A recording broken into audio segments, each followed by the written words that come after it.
Well, good evening, Cruz crew. We are, many of you were in the chat room this morning, and you found a new rock star for the Cruz cause, and we are fortunate to have him with us, Dr. David McCaleb, who is a neurosurgeon. You can run for president. You can. Hello. David, you're here in Florida, and you have been involved. Tell us a little bit about your past and political activities, and bring us up to speed and tell us what you're about. Sure. I'm a solo private practice neurosurgeon. That's a brain and a spine surgeon. So I do the same specialty as Ben Carson. You're probably familiar with him. And I've been very active in medical politics as a leader and also in grassroots politics, especially in Tea Party movements. I'm also involved in mainstream groups, like I'm on the executive committee of my county Republican Party, and I've been involved in numerous campaigns. Okay.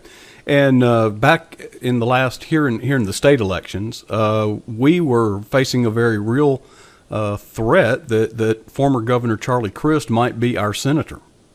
Yeah, back then, Charlie Crist continued to claim that he was a very conservative Ronald Reagan Republican, except for things like allowing property taxes to go up and pretending they weren't, and many other things he did, culminating in the big hug for Obama. Mm-hmm. And so there was this young upstart named Marco Rubio who was going to run for Senate, and everyone laughed and laughed and laughed. And I had known Marco when he was the Speaker of the House, so the Florida House. So I reached out and we connected, and I wanted to run a fundraiser for him in 2009 when he ran. So in Charlie Crist's home county, Pinellas County, me and a couple of friends organized a fundraiser for Marco Rubio, and boy, did the mainstream Republican establishment laugh at us. They were saying, "What do you think you're doing? You're here in Charlie Crist's backyard raising money. This guy Rubio is going to go nowhere." And we raised some money, and lo and behold, he became elected. He was a darling of the Tea Party, and he's done okay. And there's some things that he could do better, I think. But in any event, I was on Marco's team for many years. But you know, when it came to the presidential election, I felt that I had to select a better candidate. And the candidate that I'm really excited about is Ted Cruz. Now, you've been with Cruz has been your guy from the beginning. What I mean, I think we all have this standard list of talking points why we like Cruz, but tell us your reasoning.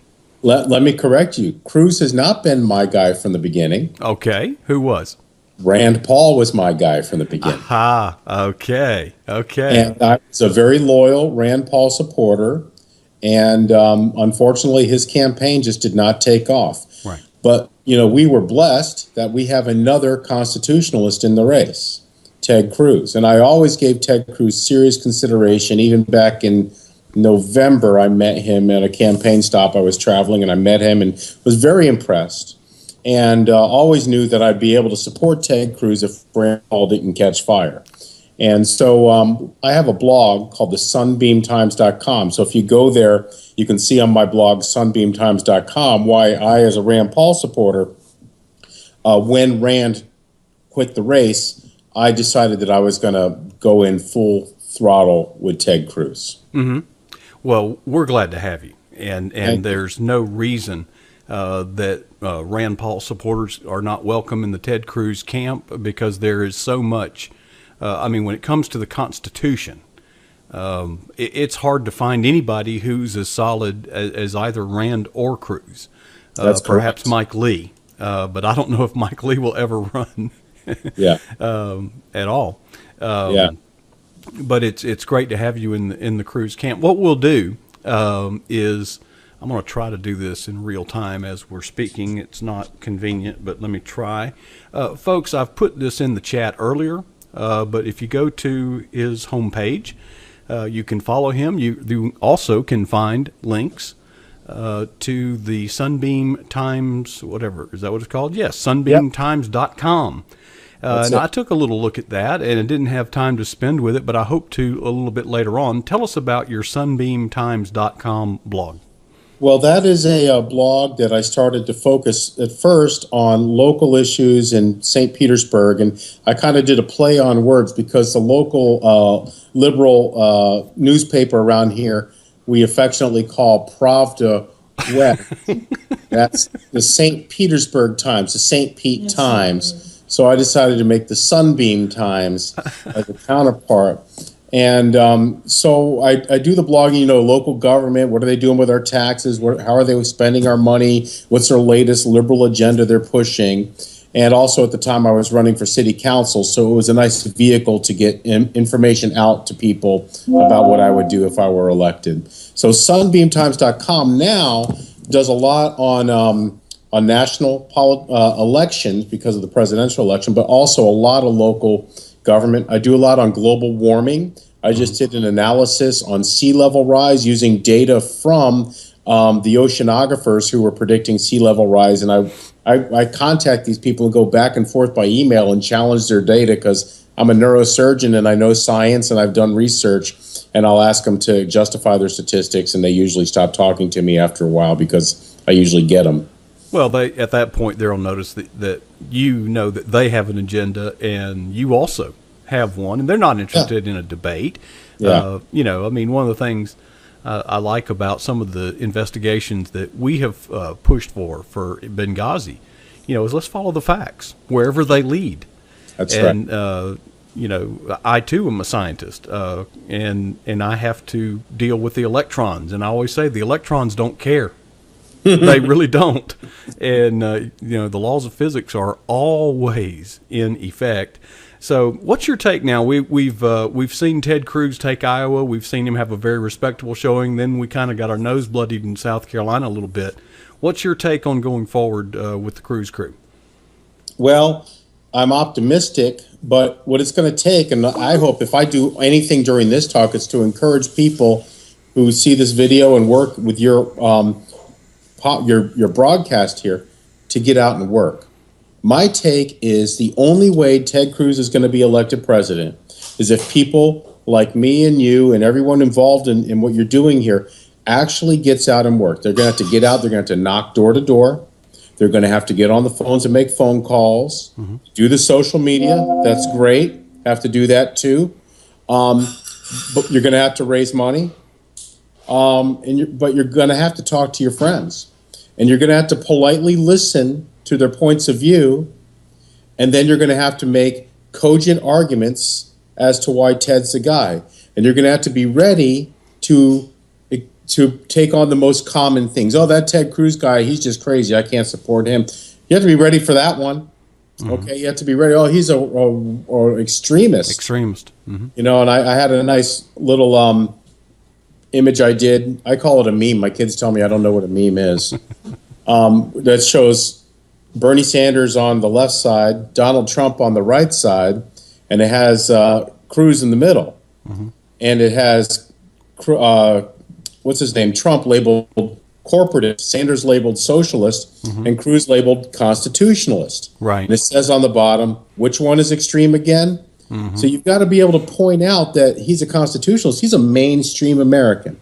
Right. Then, of course, you've got to deal with all the issues. So you have to be ready to talk. And talking to people who already have a bias against Ted Cruz means you have to be prepared. Well, what about the electability thing? Because so many people in the last election were concerned about, we've got to run somebody that's electable against a Democrat. What would you say to those people in this cycle? First of all, look at Marco Rubio. He was described as unelectable. Taking on Charlie Crist, the sitting governor of Florida, who's going to run for Senate. They said he couldn't get elected. He got elected senator. Ted Cruz has had many challenges. He got elected senator from Texas, okay? And I think the only hurdle to getting Ted Cruz elected is the will of the people who need to work for him. And when it comes to the general election, I would have no doubt that Ted Cruz could whip Hillary Clinton or Bernie Sanders. Right? Think of the message. You got continued failed politics and failed policies of Obama for the next 4 to 8 years versus not. I mean, that's simple enough right there. I would agree. I think the biggest challenge is going to be Donald Trump. And, Trump, unfortunately, has a following that have unfortunately, for the most part, turned off a lot of their reason. And so, we're going to have to find a way to break into that somewhat. But mainly we need to appeal to other voters to get up and vote, people who haven't voted before. Well, I'm glad to report to you, David, that many members of PJNET's Cruz crew, we have got several people that went on the Strikeforce program in South Carolina. Do you know what I'm talking about? Educate me. Okay, listen, this is cool. I don't know if this is a first or not, but this is how smart Ted Cruz is. If you want to volunteer in the state of South Carolina, he also did the same thing in other states and probably will continue. You can go to tedcruz.org and go to their Strikeforce sign-up thing. They will pay for your lodging. Now, you have to get yourself there, but they will pay for your lodging and put you to work. Oh, yes, I've seen this. Yeah, and we've had reports from people, with their feet on the ground. And, of course, while you're working the phones, they put, Rafael Cruz will come in and talk to you. And, Congressman Mark Meadows came in. They know how to work this. And it's very organized and it's very reasonable. And when you think about it, this is grassroots, boots on the ground. This isn't about running an ad. This is about calling people, telling them, get out and vote, and put the Cruz positive message in front of them. And if you do that, we just got to get, we have one advantage, and it's huge if we can make the best of it. We outnumber them. All the money in the world, David, won't help you at some point. If you're unpopular and if a popular grassroots movement starts, what are you going to do if you've got millions and millions of dollars? Just keep running ads saying all of you people are crazy? I think Jeb Bush just tried that. Yeah. So money has unfortunately been the foundation of the political landscape for years, if not decades. But I think we're starting to see a paradigm shift. Well, let me tell you a story about that. In Pinellas County, we had a big rail referendum. They wanted to build a $1 billion light rail system. And me and my buddies, and we're basically Tea Partiers, we organized a grassroots movement against it. We were outspent, we raised $100,000. They raised $1.5 million. That's 13 to 1. Yeah, we had 62% on our side, and we beat that referendum. Wow.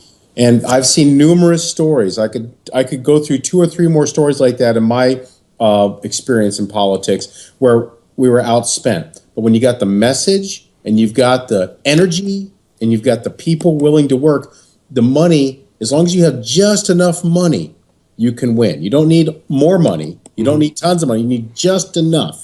And I know Ted Cruz has just enough, if not more. Yeah, and he's investing it very wisely. I'm impressed with his burn rate, and he's playing a position game. He's in this to stay. 3 states have had their primaries.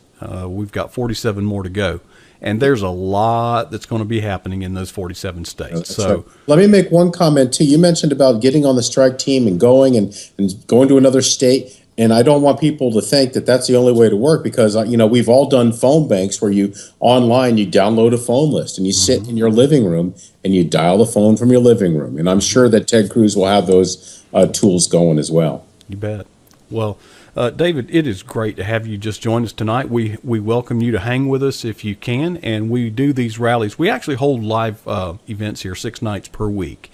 Tomorrow night is a worship service. For those of you who come tomorrow night, just check your anger and your politics at the door because we're going to worship the King because the King is in charge, my man. Okay, That's right. Regardless of who the president is.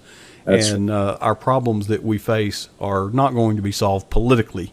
They're going to be solved spiritually. But, David, great to have you on board, and we appreciate all that you're doing for the Cruz camp, and we're just glad to welcome you as a former Rand Paul supporter. We respect you, and we're just glad to have you on board. I'm all in, and thank you very much, and thanks for doing this important work. All right, thank you.